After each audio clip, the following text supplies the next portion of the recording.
ऋषि अत्रे, क्योंकि धन मूल आवश्यकताओं को पूरा करने में सहायक होता है।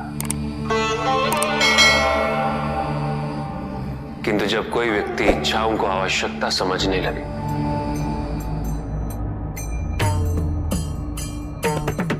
तो धन कितना ही क्यों ना पर्याप्त नहीं होता, क्योंकि इच्छाएं अंतहीन है। इसलिए मनुष्य कभी ना समाप्त होने वाली इच्छाओं की पूर्ति हेतु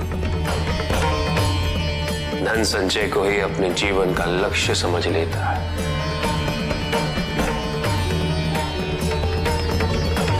वो लोभी बन जाता है।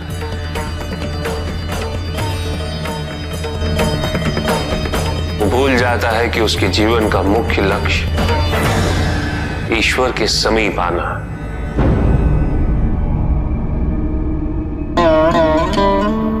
ऐसे लोभी व्यक्तियों को अपनी मृत्यु के समय भी यही दुख रहता है कि उन्होंने क्या कुछ नहीं पाया, क्या शेष रह गया।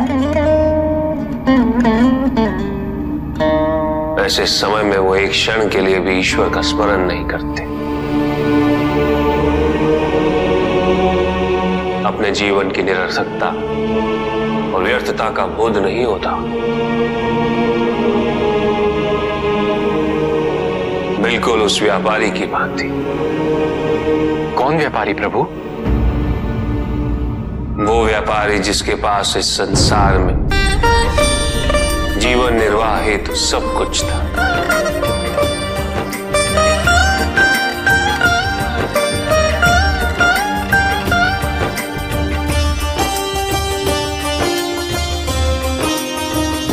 उसके पास घर था, छोटा था किंतु उसके परिवार के लिए पर्याप्त था।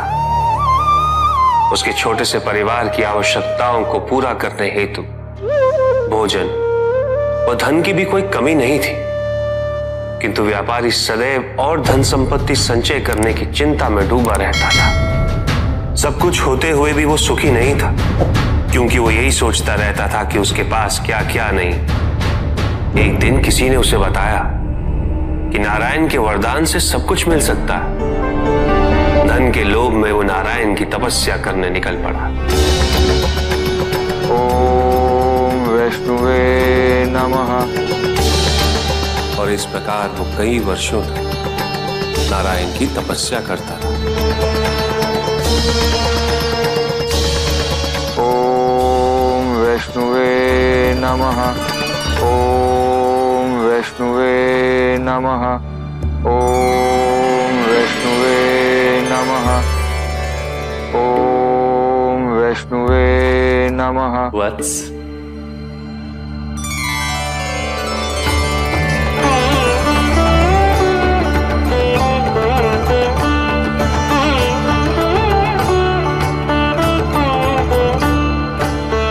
प्रणाम प्रभु।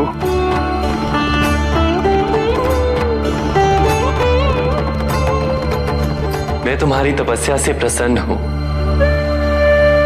मांगो, क्या वरदान मांगना चाहते हो? प्रभु, प्रभु मुझे समस्त संसार की भूमि चाहिए।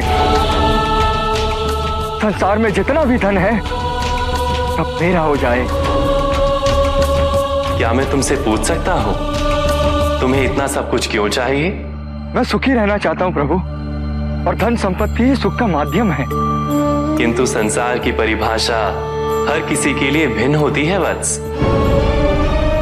कुएं में बैठे मेंढक के लिए वो उसका संसार होता है। तुम बताओ वत्स, तुम्हारे लिए संसार की क्या परिभाषा है? सब कुछ प्रभु। जो कुछ भी मुझे दिखाई दे रहा है वो सब कुछ संसार ही तो है प्रभु। उचित है, मैं तुम्हें वरदान देता हूं कि जितना भी संसार तुम अपने नेत्रों से स्वयं देख सको वो तुम्हारा होगा, किंतु जो तुम नहीं देखोगे वो तुम्हारा नहीं होगा। अब इस संसार का सबसे धनी व्यक्ति मैं बन जाऊंगा प्रभु, और सबसे सुखी भी।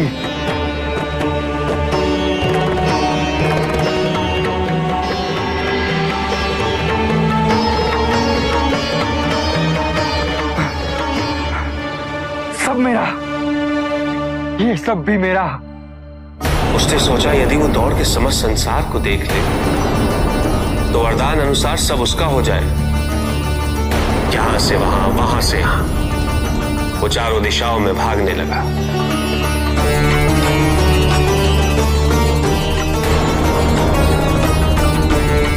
जो भी दिखा वो उसे अपना बनाता गया, किंतु उसका लालच कम नहीं, अपितु और बढ़ता गया।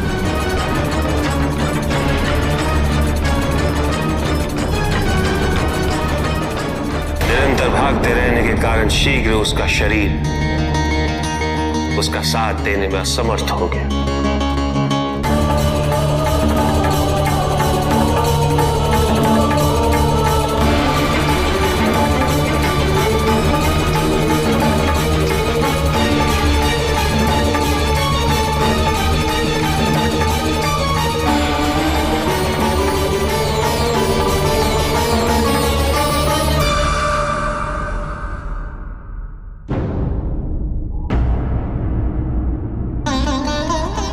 और इस प्रकार उसके पास केवल उतनी ही भूमि रही जिस पे उसका मृत शरीर पड़ा हुआ था।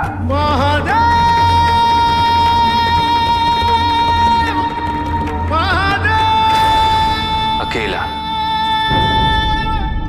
उसके पास उसके परिवार का सुख भी था, किंतु उसने उसका आनंद नहीं उठाया।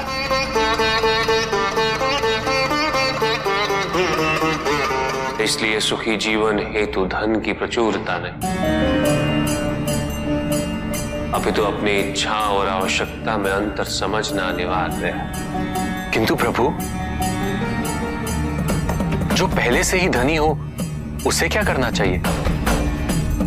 धन चाहे कितना भी हो ऋषियत्र, मूल आवश्यकताएं तो केवल उतनी ही। ढकने के लिए वस्त्र, पेट भरने के लिए आहार और शरण के लिए भवन। इन आवश्यकताओं के पूर्ण होने के पश्चात जो भी है वो इच्छा है। धनी व्यक्ति के पास जो भी अतिरिक्त धन होता है वो उसे दान करना चाहिए, उनके उद्धार के लिए जो अपनी मूल आवश्यकताओं को पूरा नहीं कर सकते।